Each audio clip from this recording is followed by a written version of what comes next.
নমস্কাৰ বন্ধুসকল, ঘৰতেই কিতাপ চাই চাই আপুনি পৰীক্ষা দিলে, কিন্তু সময়ত যদি বহীখন স্কেন কৰি মেইল কৰিব নোৱাৰিলে, তেতিয়াহ'লে ভাবি চাওকচোন কিমান দুৰ্ভাগ্যৰ কথা হ'ব।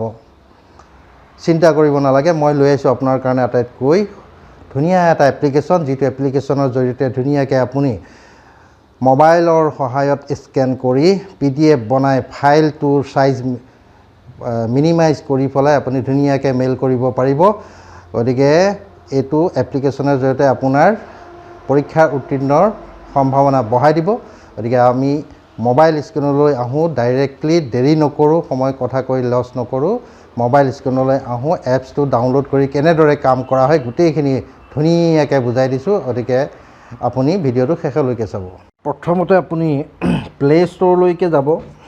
মোবাইল প্লে ষ্ট'ৰ, মোৰ প্লে ষ্ট'ৰ ইয়াতে আছে, মই ইয়াতে টেপ কৰি দিওঁ প্লে ষ্ট'ৰ। এই স্ক্ৰীনত প্লে ষ্ট'ৰত মই টেপ কৰি দিয়াৰ পিছত ইয়াত মই চাৰ্চ কৰিম যে dog scanner DOGScanner dog scanner লিখি মই চাৰ্চ কৰিম। ইয়াতে মই বিভিন্ন ধৰণৰ এপছ দেখিবলৈ পাইছোঁ। ডকুমেণ্ট স্কেনাৰ এপছ, বিভিন্ন ধৰণৰ স্কেনাৰ এপছ আছে। আপুনি তাৰ পৰা যিকোনো এপছ এটা চিলেকশ্যন কৰি তাক প্ৰেক্টিছ কৰিব পাৰে। গোটেইকেইটা অপশ্যন আছেনে নাই, যিখিনি প্ৰয়োজন সেই গোটেইখিনি অপশ্যন আছেনে আপুনি নিজে চেক কৰি ল'ব পাৰে। মই যিহেতু এটা এপছ অলৰেডি ইনষ্টল কৰি চেক কৰিছোঁ, গতিকে সেই ইনষ্টল কৰা সেই এপছটো কেনেদৰে ব্যৱহাৰ কৰা হয়, ব্যৱহাৰ কৰি এনচাৰ স্ক্ৰিপ্ট স্কেন কৰি কেনেদৰে PDF বনাই চেণ্ড কৰিব পাৰি সেইখিনিকে দেখুৱাম। মই কৰিছিলোঁ স্কেনাৰ এপ, ডকুমেণ্ট স্কেনাৰ, যিটো ফাৰ্ষ্টত আছে, ফাৰ্ষ্টত যিটো এপছ আছে ডকুমেণ্ট স্কেনাৰ, সেইটোত মই প্ৰেক্টিছ কৰিছোঁ, চাইছিলোঁ এবাৰ। গতিকে সেইটোকে মই এবাৰ কৰি দেখুৱাই দিছোঁ। ইয়াতে টেপ কৰি দিওঁ। মই টেপ কৰি দিয়াৰ লগে লগে ইয়াতে দেখিবলৈ পাব document scanner made in India PDF creator. মোৰ ইয়াতে আহিছে আনষ্টল এণ্ড অ'পেন। মই যিহেতু অলৰেডি ইনষ্টল কৰা হৈ গ'ল, গতিকে মই পুনৰ ইনষ্টল নকৰোঁ। আপোনালোকক ইয়াতে এই অ'পেন বুলি নাহিব। যদি প্ৰথমবাৰ হয় ইনষ্টল বুটনটোত আহিব, আপোনালোকে ইনষ্টল বুটনত টেপ কৰি পেলাই ইনষ্টল কৰি ল'ব এই যিটো এপছ। গতিকে মই এতিয়া ফাইলটো এপছটো অ'পেন কৰোঁ। অ'পেনত টেপ কৰি দিলে অ'পেন হৈ যাব। অ'পেন হৈ গ'ল, এইটো অলৰেডি মোৰ ইনষ্টল কৰা আছিলে, গতিকে ফাইলটো অ'পেন হৈ গ'ল। নাইবা মই অ'পেন নকৰি মই ডাইৰেক্ট মোৰ স্ক্ৰীনৰ পৰা যিটো এপছ আছে ডগ স্কেনাৰ, মই তাত টেপ কৰি দিলোঁ, মোৰ ফাইলটো অ'পেন হ'ব। ইয়াতে কিবাকিনি এডছ আহি থাকে, এডছটো আমি ক্লিক কৰি ক্ল'জ কৰি দিলোঁ। আৰু ডাটাটো অফ কৰিলে এডছবিলাক নাহে, ডাটাটো অফ কৰি থ'বও পাৰি। কিন্তু ফাইলটো যেতিয়া চেণ্ড কৰিম তেতিয়া ডাটাটো অন কৰি ল'ব লাগিব। কামখিনি কৰি থাকোঁতে আমাৰ ডাটাটো অফ কৰি ল'বও পাৰি।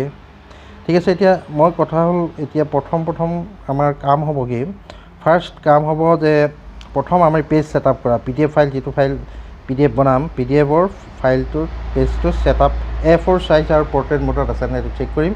তাৰ কাৰণে তিনিডাল বাৰ আছে যে ওপৰত কৰ্নাৰত, লেফ্ট মোষ্ট কৰ্নাৰত কি আছে, তিনিডাল বাৰত মই টেপ কৰি দিলে মই এখন মেনু দেখিবলৈ পাম। ইয়াৰ পৰা মই চিলেকশ্যন কৰিম ছেটিংছ। এই যিটো ছেটিংছ আছে, ছেটিংছত গৈ টেপ কৰি দিলোঁ। ছেটিংছৰ পিছত মই আন এখন মেনু দেখিবলৈ পাম। সেই মেনুখনৰ পৰা যিটো PDF ছেটিংছ আছে, PDF ছেটিংছত মই আকৌ টেপ কৰি দিম। তেতিয়া মই দেখিবলৈ পাম PDF পেজ মাৰ্জিন। বাই ডিফল্ট এইটো চিলেক্ট কৰা আছে। PDF পেজ চাইজ A4 দিয়াই আছে, অলৰেডি চিলেক্ট কৰা আছে। যদি চিলেক্ট নাথাকে তেতিয়াহ'লে আপুনি চেক কৰিব লাগিব। এটা PDF পেজ চাইজটো যদি বেলেগ দিয়া থাকে, তেতিয়া ইয়াতে টেপ কৰি পেলাই আপুনি বিভিন্ন ধৰণৰ চাইজৰ বনাই ল'ব পাৰে। যিহেতু মোক A4 চাইজৰ লাগে, গতিকে A4 চাইজতে মই টেপ কৰি দিলোঁ। আৰু PDF পেজ অৰিয়েণ্টেশ্যন পৰ্ট্ৰেইট হয়, ঠিকে আছে। পেজ মাৰ্জিন এইটো ঠিক অন কৰা আছে, ঠিক আছে, অনেই থাকক। গতিকে এইকেইটা চেক কৰিলেই হৈ যাব। PDF চাইজটো A4 এণ্ড পৰ্ট্ৰেইট। তো মই বেক কৰি দিওঁ, এইটো বেক বুটনত ক্লিক কৰি পুনৰ বেক কৰি দিওঁ। তেতিয়া মই এপছলৈ গুচি আহিলোঁ। এতিয়া মই দেখিবলৈ পাইছোঁ ইয়াতে দুটা অপশ্যন, এটা হৈছে কেমেৰা অপশ্যন আৰু এটা হৈছে ইমেজ অপশ্যন। ইমেজ অপশ্যনত ক্লিক কৰিলে যিবিলাক অলৰেডি ফটো লোৱা আছে সেই ফটোবিলাক চিলেকশ্যন কৰিব পাৰি। ইমেজ অপশ্যনত ক্লিক কৰি আপুনি অলৰেডি লৈ থোৱা ফটোবিলাকৰ PDF বনাব পাৰে। মই যিহেতু ফটো লৈ থোৱা নাই, গতিকে মই পুনৰ এই এপছটোৰ থ্ৰুদি মই ফটো ল'ম। গতিকে মই কি কৰিম, এতিয়া কেমেৰা অপশ্যনটোত মই চিলেকশ্যন কৰিম। এতিয়া কেমেৰা অপশ্যনত চিলেকশ্যন কৰিলে মই এই কিতাপ এখনৰ লৈছোঁ। এই কিতাপখনৰ মই যিবিলাক পেজ, এই পেজবিলাক মই স্কেন কৰিম। প্ৰথম স্কেন কৰোঁতে চাব আপোনাৰ মোবাইলটো সেই কিতাপখনৰ লগত পেৰেলেল হ'ব লাগিব আৰু উপযুক্ত পৰিমাণৰ লাইটিঙৰ ব্যৱস্থা কৰিব লাগিব আৰু সূৰ্যৰ পোহৰত কৰাটো ভাল। উপযুক্ত সূৰ্যৰ পোহৰ যদি থাকে আপুনি ৰ'দত লৈ ধুনীয়াকৈ ফটোকেইটা লৈ ল'ব। তেতিয়া মই ফটোটো স্কেন কৰি লওঁ, ফটো মাৰি দিছোঁ।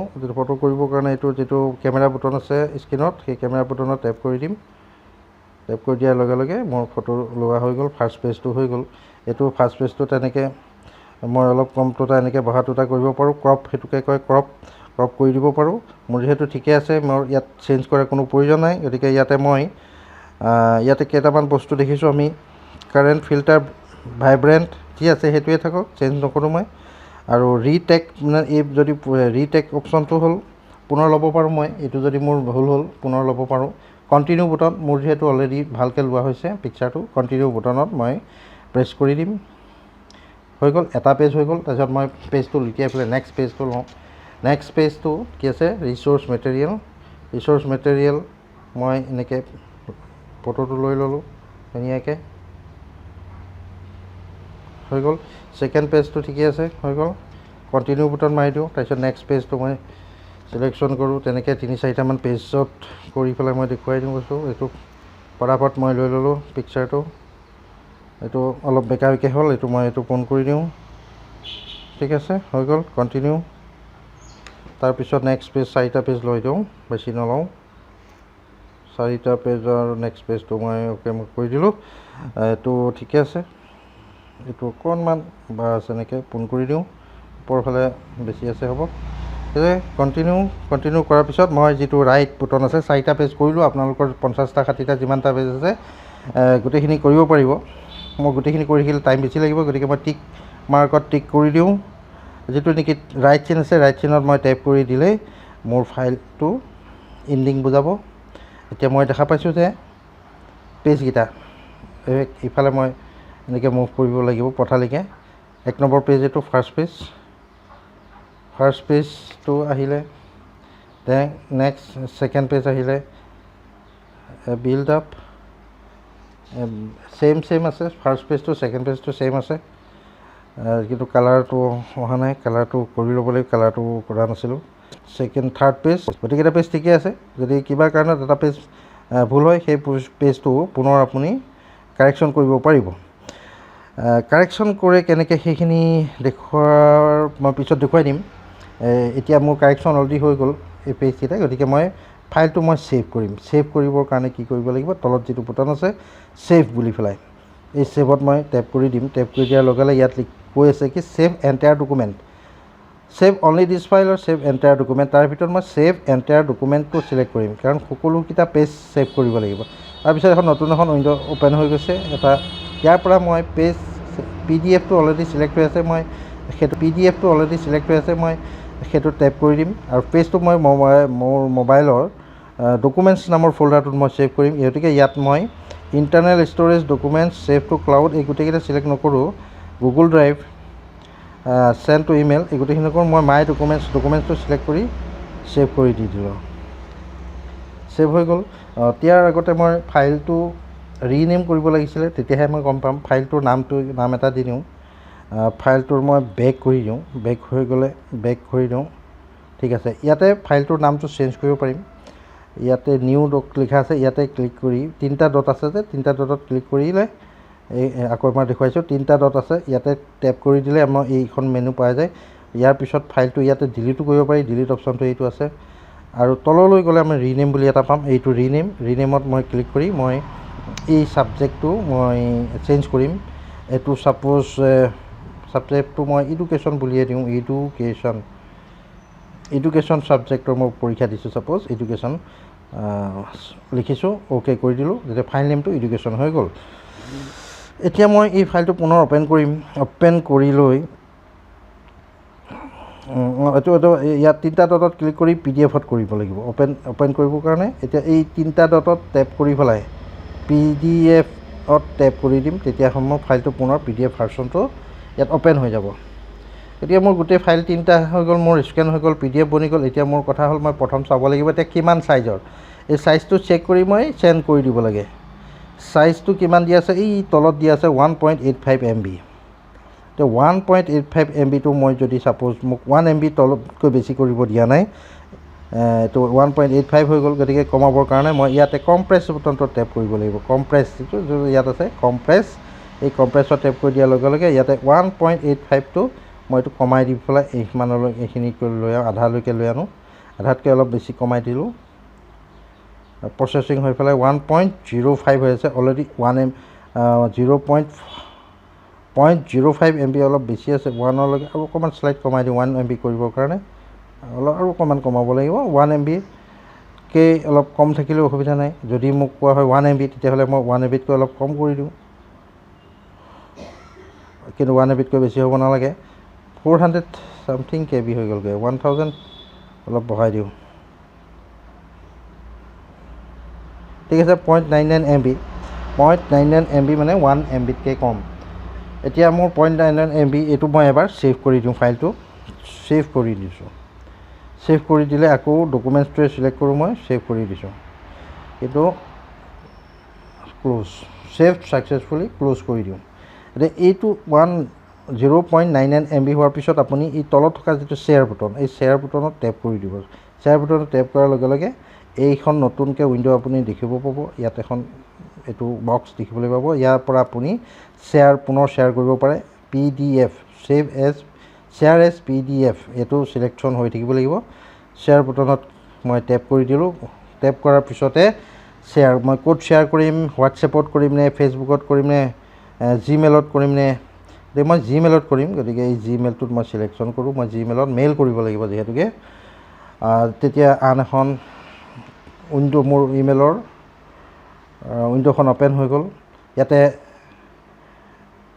From to subject compose mail এইখিনি বস্তু এতিয়া ফ্ৰম ক'ৰ পৰা মোৰ যিহেতু জিমেইলত মই লগিন হৈ আছিলোঁ মোৰ গুগল একাউণ্টত যিটো গুগল একাউণ্টত althusain17@gmail.com এই ইমেইল এড্ৰেছটো চাইন ইন হৈ আছিলে গতিকে মোক ইয়াত ডাইৰেক্ট তাৰ পৰা লৈ পেলাই দেখুৱাইছে আপুনিও যদি চাইন হৈ থাকে আপোনাৰ ইমেইল এড্ৰেছটো ইয়াৰ পৰা দেখুৱাব ফ্ৰম মানে ফ্ৰমটো হ'ল আপোনাৰ ইমেইল এড্ৰেছ আৰু টু কালৈকে দিব আপুনি কলেজ বা ইউনিভাৰ্চিটিৰ যিটো ইমেইল এড্ৰেছত আপোনাৰ এনচাৰ স্ক্ৰিপ্টখিনি পঠিয়াবলৈ কয় সেই ইমেইল এড্ৰেছটো ইয়াতে দিব লাগিব মই এতিয়া মোৰ নিজৰ আন এটা ইমেইল এড্ৰেছ মই দিওঁ althusain14 এইটো althusain14@gmail.com এইটো যিটো নেকি ইমেইল এড্ৰেছ আছে সেইটো মই দিলোঁ সেইটো দিয়াৰ পিছত মই ছাবজেক্টটো লিখিম কি প্লিজ ফাইণ্ড ছাবজেক্টটো লিখিম কি এনচাৰ স্ক্ৰিপ্ট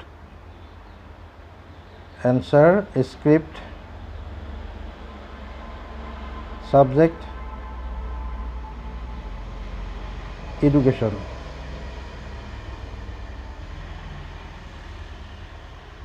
কম্প'জ মেইলত লিখিম please find the attachment file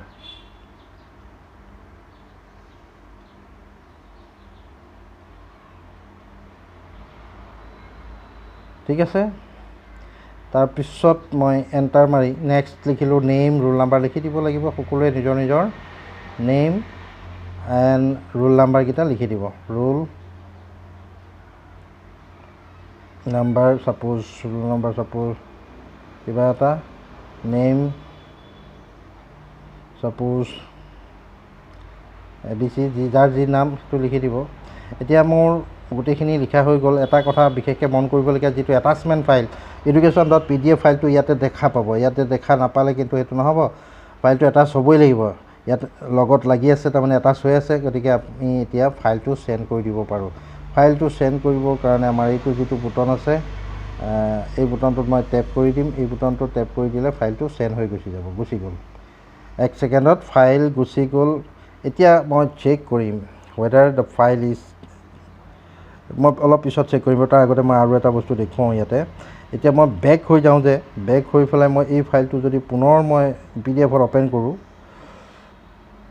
PDF-ত যদি এতিয়া অ'পেন কৰোঁ সেইটো 1.85 MB দেখুৱাব আগৰ যিটো কম্প্ৰেছ হৈ থকাটো নহয়, কম্প্ৰেছ হৈ থকাটো নেদেখুৱায়।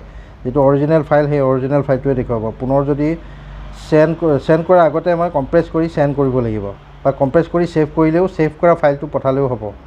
এতিয়া মোৰ ফাইলটো ক'ত ছেভ হৈছে সেইটো দেখুৱাওঁ।